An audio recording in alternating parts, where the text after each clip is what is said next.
Olá, sejam mais uma vez muito bem-vindos ao Estudo Central, o estudo dirigido da Palavra de Deus. Hoje nós vamos estudar um tema muito profundo, o conflito por trás de todos os conflitos. O que o livro de Josué tem a ver com o livro do Apocalipse, o livro de Daniel que fala das profecias do fim? Você vai ver hoje nessa lição. Vem conosco.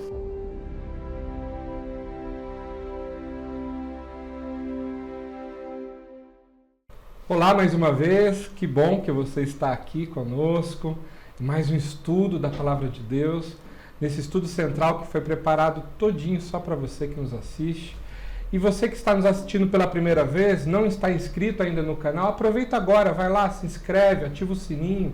Nós temos o mundo todo conectado aqui com a gente e você, junto com o mundo todo, tem propagado a Palavra de Deus. Então olha só.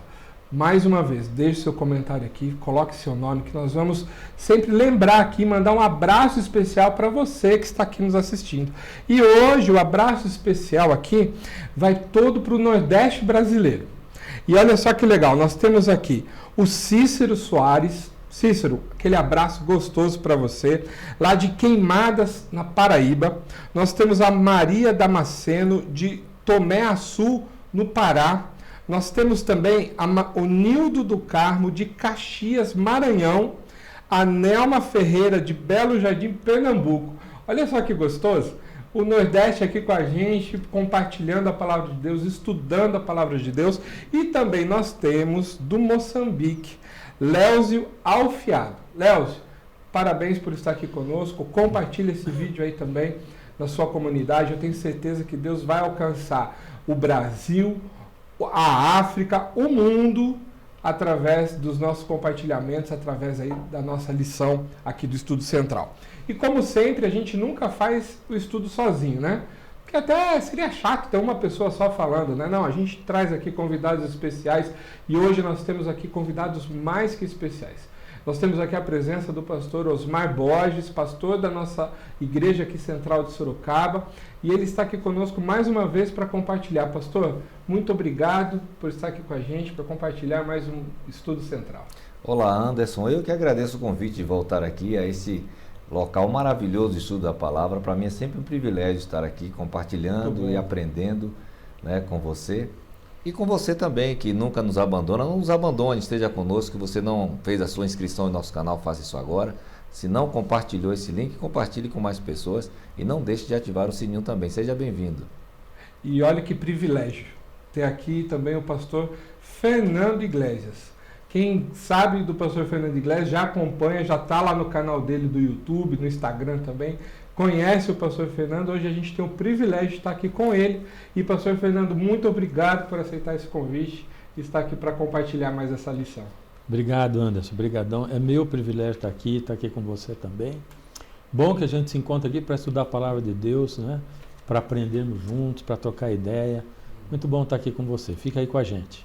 Pastor, para começar essa lição de estudo, por favor, dirija uma palavra de oração para nós.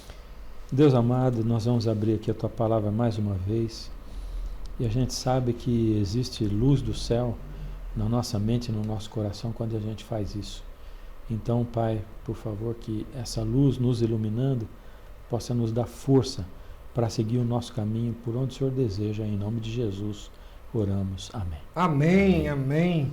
Bom, lição número 4. Nós temos aqui o título, o conflito por trás de todos os conflitos. É muito interessante a gente olhar para a lição e ver o que ela vai falar durante essa semana, todos os detalhes, o porquê que Deus estava junto com o seu povo, onde Deus entrou e tomou conta da situação e por que isso tem a ver com nós hoje. E o verso da lição dessa semana, que está em Josué, capítulo 10, verso 14, ele nos diz assim, quem tiver a Bíblia aí pode ler com a gente, ou na lição também, está escrito assim: não houve dia semelhante a este, nem antes nem depois dele, tendo o Senhor assim atendido à voz de um homem, porque o Senhor lutava por Israel. Pastores, é normal a gente ver no Antigo Testamento, principalmente, batalhas, né, de guerra mesmo, né? Desde da saída do povo do Egito ali, nós vamos ver isso na lição também, enquanto o faraó perseguiam eles, né?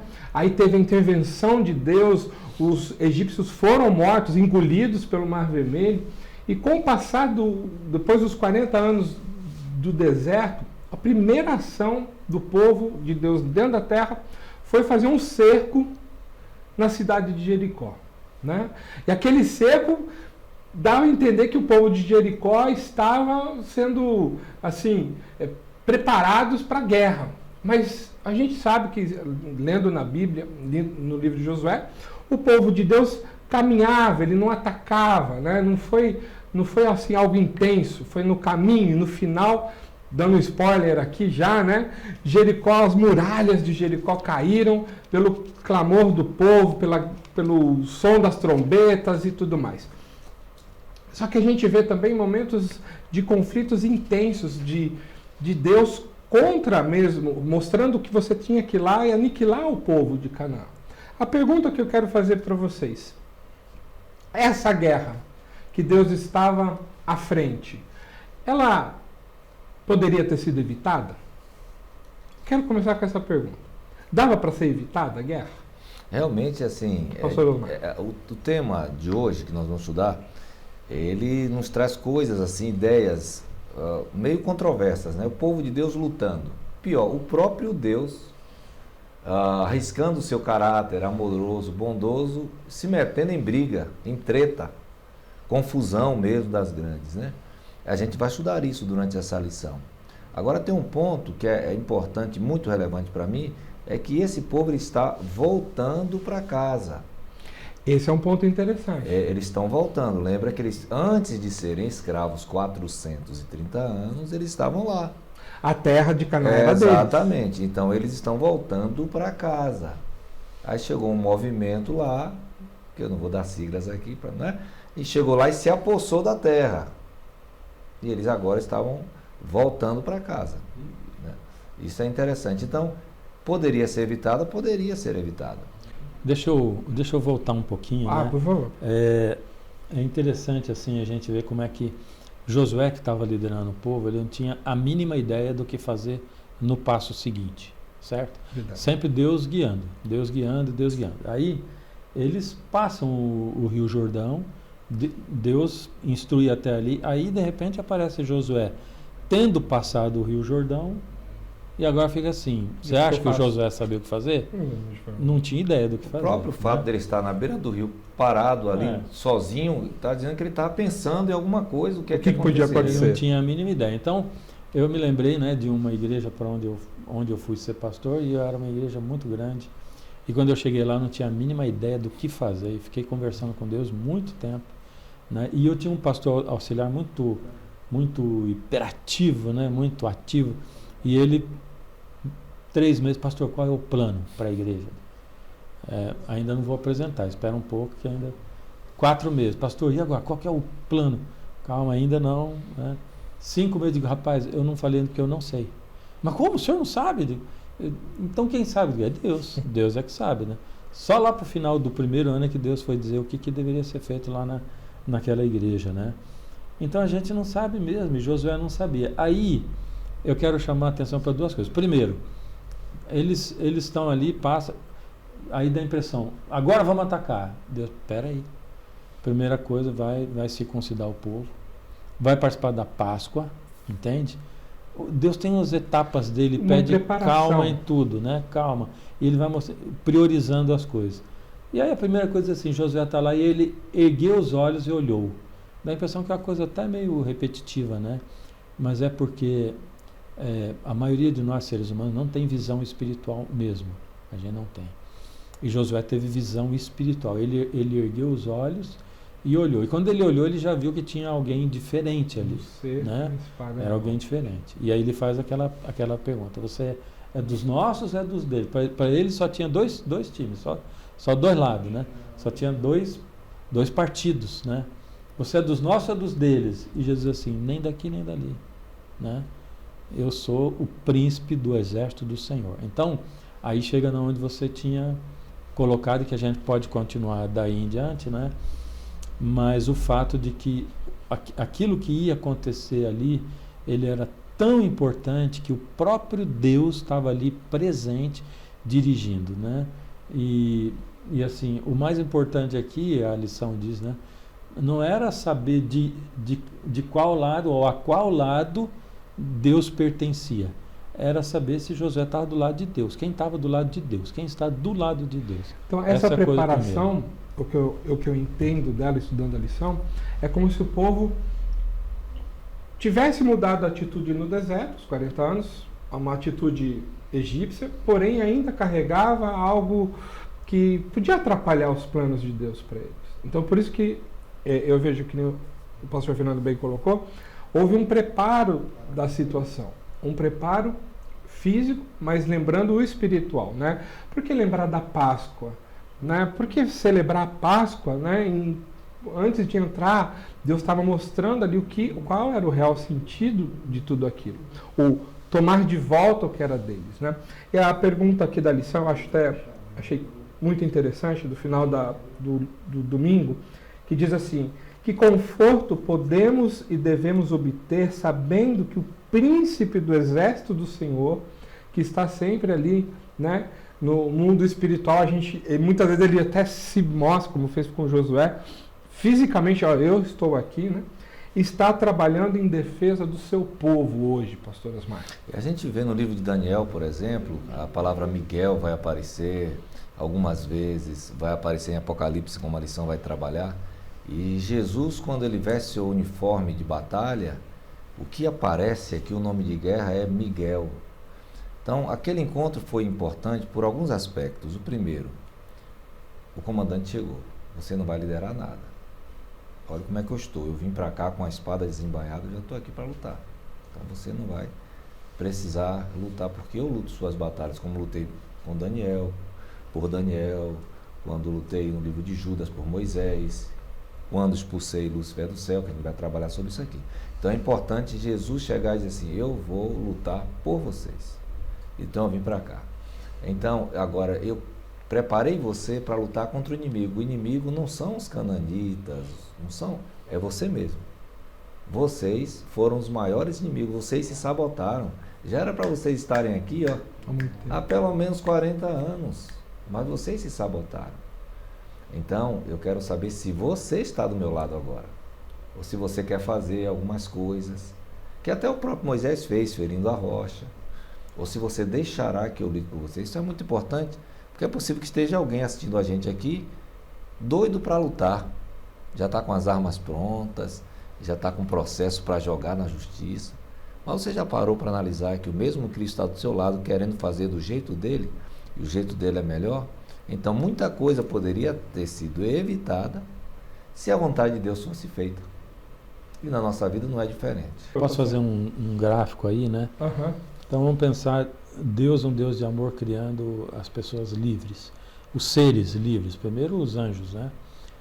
A base do reino de Deus é o amor, e o amor pressupõe que só pessoas livres podem escolher a quem eles querem amar. Né?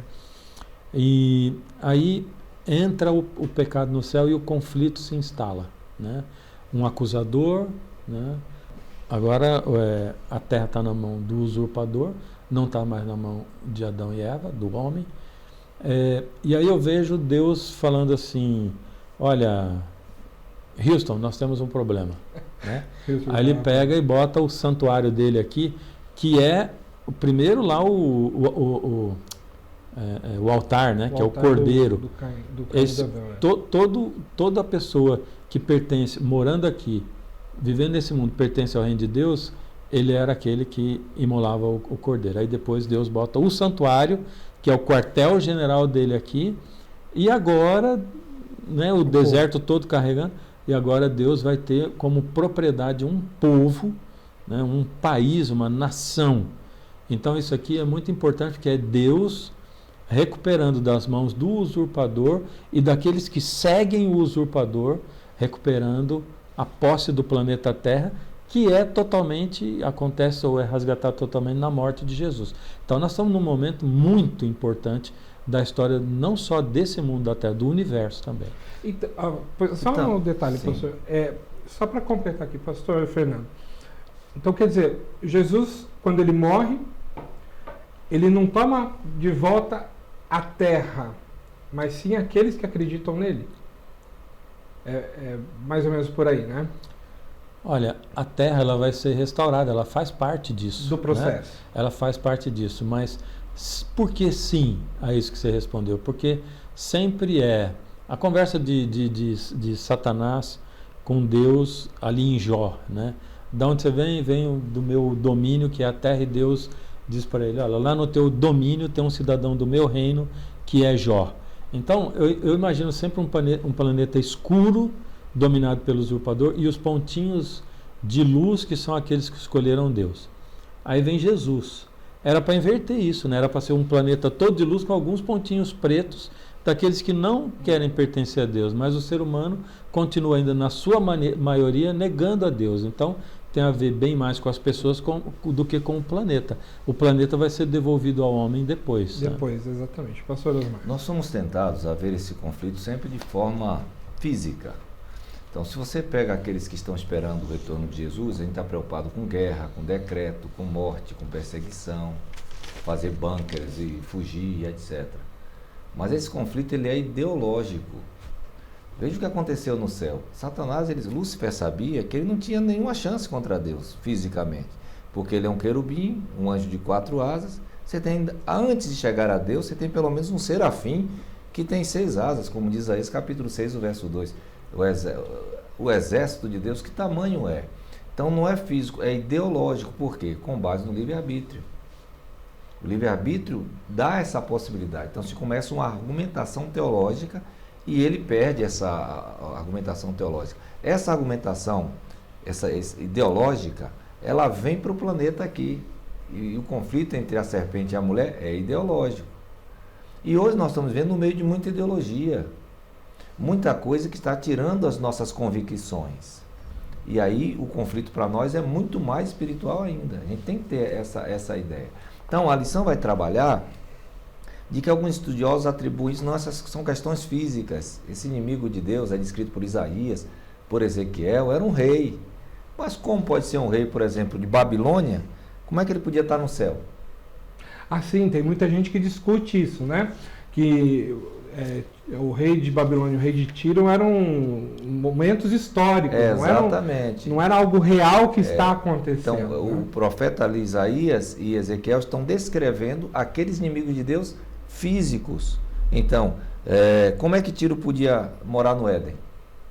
Então, aqui você percebe que o texto está se referindo realmente a uma representação do inimigo de Deus que estava por trás de tudo aquilo, como está hoje por trás dos conflitos na família, conflitos sociais, conflitos políticos. E nos embates que nós estamos vendo, tem sempre um poder antagônico a Deus, querendo tirar a paz do povo de Israel. Então, a presença de Cristo com Josué foi para dizer, olha, eu vim para cá porque o que você vai lutar aí não é contra a carne nem contra a sangue, não. Nós vamos ter aqui uma batalha espiritual. Existem deuses aí. E a pergunta que eu queria deixar aqui com vocês é: como é que isso atrapalha Deus querendo lutar por nós?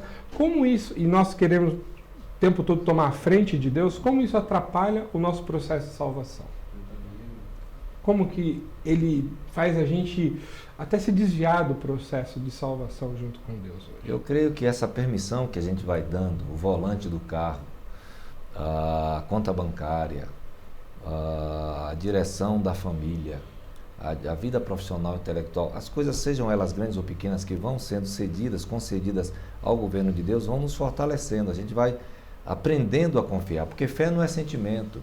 O grande problema nosso é que a gente vê fé como o sentimento. Uhum. Eu estou com fé hoje eu estou com uma fé, hoje eu estou sem fé. Mas fé é relacionamento, é o que diz a Bíblia, né? Então eu começo a exercer coisas com Deus, a lidar, a andar com Ele, de tal forma que eu passo a conhecê-lo. O grande problema que... A confiar mais nele. Exatamente. Deus não queria que seu povo lutasse. Por isso ele se apresentou no começo: eu vim para cá porque eu vou dar essa terra para vocês. E eu vou ensinar vocês a confiar em mim. Eles só lutaram por causa da incredulidade. Deus permitiu que eles tomassem a espada na mão pela vontade pela escolha deles Exatamente, próprios, pela né? incredulidade deles. Então vocês estão pegando a espada aí e matando pessoas, etc., por causa da incredulidade de vocês. Porque eu prometi que daria essa terra a vocês. E é interessante esse reconhecimento por parte dos egípcios. Quando eles veem que está fazendo tudo para sair do Mar Vermelho e não consegue, aí não tem jeito. O Senhor, é o texto que você citou. Êxodo 14, 25, aliás, deixa eu até citar aqui. Ele travou a roda dos carros, dificultando sua condução. Fujamos daqui para longe do povo de Israel, gritaram os egípcios. O Senhor está lutando por eles. Exatamente, então, era o que sempre Deus quis fazer. E é o que Deus quer fazer com a gente. E a gente não entrega, sabe? Não entrega as dificuldades, a luta, o temperamento para Ele. E é por causa de nossa incredulidade que a gente sofre. E isso nos afasta de Deus. Porque a coisa dá errado e eu coloco a culpa em Deus. Eu não entrego completamente e a coisa não dá certo. E eu coloco a culpa em Deus. Né? Pastor Fernando. É interessante assim quando Josué ele olha e vê, né, aquele guerreiro que era o próprio Senhor Jesus, né, como Miguel, o líder do exército do Senhor, aí ele se prostra em terra. Né? Esse gesto é o gesto que simboliza a rendição. É isso aí. Então, a partir de agora, o Senhor assume. Jesus estava ali para assumir, mas Josué reconhece quem ele é, reconhece quem Josué é e quem Jesus é. Ele percebe a presença divina ali e coloca tudo na mão do Senhor, né? E a partir daí Deus vai dirigindo a coisa. Acho que essa é a diferença que Deus pode fazer na vida da gente. E a gente está falando muito aqui né, a gente fala de conceitos e tudo, mas nada disso é fácil de fazer na vida da gente, sabe? É uma luta muito grande, né? Porque às vezes a gente nem reconhece Deus nos embates do dia a dia, né? Ou a luta. A gente acha assim, mas os apóstolos, eles foram perseguidos por causa da pregação do evangelho e eles cantaram na prisão. Mas eu estou aqui doente, eu estou envelhecendo e, poxa, isso aqui... Essa é a mesma luta, é a luta de viver nesse mundo, de passar por ele confiando em Deus, né? É a mesma luta. A pregação do evangelho está no meu testemunho, né? Naquilo que eu sou, naquilo que eu vivo, em como eu enfrento as coisas. É a mesma luta. Então a gente tem que se prostrar e reconhecer o Senhor como o líder do exército que luta por nós. E ainda nesse ponto, esse personagem que aparece ali, que a gente aqui, alguém pode estar questionando, por que é que o adventista diz que é Cristo? Quando um anjo é adorado por João, em Apocalipse 19, o anjo diz, não faço não, calma, eu sou um conservo teu. Esse personagem, ele aceita a adoração. Porque o Josué se rende, se prostra e ele aceita a adoração que lhe é devida. Então não é um anjo comum, não é um ser comum, mas é o próprio Deus. O que tecnicamente seria uma teofania, né? Aparições de Deus no Antigo Testamento. Então Deus está ali, olha, eu vim lutar por você. Eu vim batalhar por você. Me dê essa chance, me dê essa oportunidade de trazer seu filho de volta, de tirar você das drogas, né, de trazer você de volta para a igreja, de levar você às águas batismais com seus medos, de levar você para Canaã celestial. Você não vai precisar desferir flecha nenhuma, atirar em ninguém, processar ninguém. Eu sou o seu libertador, isso é maravilhoso. Quando Deus está no comando da nossa vida, né? Quando Deus está literalmente com todos os nossos desejos, anseios, sonhos nas mãos dele, as coisas nesse mundo se tornam mais fáceis. Não vão ser perfeitas, porque este mundo é imperfeito, mas vão ser boas, vão ser sustentáveis, vão ser coisas que trazem paz de Deus para a nossa vida. E é claro, por favor, mas uma coisa que o Osmar falou, porque eu também sou um apaixonado por esse tema de Jesus como Miguel, né? E eu pesquisei um livro do Montgomery, e ele, que não é adventista, ele diz que não só ele, como muitos teólogos acreditam, veem aqui Jesus como esse príncipe do exército de Deus. A teofania é a manifestação de Deus na pessoa de Jesus ali, né? Não sei se ele acredita que Jesus é Miguel, mas se alguém acredita que aqui é a manifestação de Deus, o próprio Cristo, não tem como dizer, porque se ele é o príncipe do exército de Deus, ele é Miguel, que é o príncipe do exército de Deus. Exatamente. Entendeu? E é bom a gente só diferenciar os dois nomes, né? Jesus nasceu de Maria, esse não encarnou ainda. O que nós estamos falando é do Cristo, reconhecido por Pedro. Tu és o Cristo, o Filho do Deus vivo. Então, antes de assumir uma forma humana definitiva, porque aqui há uma pré-encarnação, porque ele aparece como um ser que é visto por Josué, é o Cristo, o Deus vivo, que depois vai nascer de Maria, e aí nós temos o Jesus andando entre nós. Mas o fato desse personagem receber a adoração, se ele fosse um anjo, só se fosse caído, porque o único que quer ser adorado é Satanás e os anjos caídos. Exato. Nenhum anjo vai aceitar a adoração. Exatamente. Como a própria Bíblia se prova. Exatamente. Isso, né? E o mais interessante é que Miguel não aparece só nesse momento. Ele vai aparecer a Daniel. Daniel vai dizer sobre ele. Daniel 10, Daniel 7, Daniel 12. Né? Apocalipse vai aparecer Miguel novamente. Judas, verso 9. E sempre nos piores momentos, né? Quando precisa, aquele que não tem mais chance de nenhum anjo tomar conta, não, vem Miguel e aparece para resolver Isso a diz situação. o quê? Isso diz que Deus, ele está interessado, pessoalmente ele quer cuidar do seu problema. Ele não envia anjo nenhum. Quando o assunto é você, ele vem em pessoa. Porque nós temos livre acesso ao trono da graça. Isso é maravilhoso para a gente. Nessa lição aqui, de um povo que precisava voltar para casa, conquistar, se organizar. Aí Jesus disse, eu sei que vocês não conseguem. E a minha presença aqui, física, é para que vocês entendam que eu estarei com vocês em todos os momentos aqui da vida de vocês. Amém, que Deus possa sempre nos acompanhar, né? Pastor Fernando, para terminar, o senhor tem alguma colocação mais que o senhor gostaria de deixar para os nossos queridos ouvintes? Eu queria deixar o seguinte, né, que é uma coisa que eu procuro levar para a minha vida todo dia e que não é fácil, como eu já falei, né? Porque às vezes a gente entra por algum problema, ou nós somos colocados nele pela vida, ou por nós mesmos, pelas circunstâncias e tal, e de repente até demora, a gente é levado e vai afundando, ou vai se envolvendo, ou vai ficando doente e tal, e demora um tempo para você parar, peraí, mas isso aqui também tem características espirituais. Tudo na nossa vida tem características espirituais, faz parte dessa guerra espiritual. E quanto antes eu reconheço isso e entrego na mão de Deus, e entendo que Deus mesmo assim está no comando, mesmo quando é uma doença muito difícil, uma doença incurável, mesmo quando eu tenho que passar por isso aí, quanto antes eu reconheço, é melhor para mim, e é melhor para aqueles que estão ao meu lado também, e para todos aqueles que testemunham. Paulo diz que nós somos como espetáculo, tanto a homens como para o universo, né? Assim como a gente lê a história de Josué na Bíblia, o universo está lendo a nossa história também, no livro da nossa vida ou no livro da terra, né? Então, esse testemunho é que vai fazer brilhar nos olhos das pessoas Jesus Cristo. Amém. Que isso possa ser sempre compartilhado, né? Amém. Pastor Osmar, o senhor quer terminar também? Fale, por favor. Já pode fazer oração para nós também. Eu tenho uma pergunta, né? Quando a gente vai depor as armas? Quando a gente vai entender que não funciona? Que a gente já tentou de tudo? Porque Deus não é o primeiro, Ele é sempre o último. Porque antes eu vou ao banco, vou ao agiota, tomo empréstimos. Por que é que eu vou às drogas, vou para o cigarro, vou para a prostituição, vou para a balada? Por que Deus não é o primeiro a ser consultado?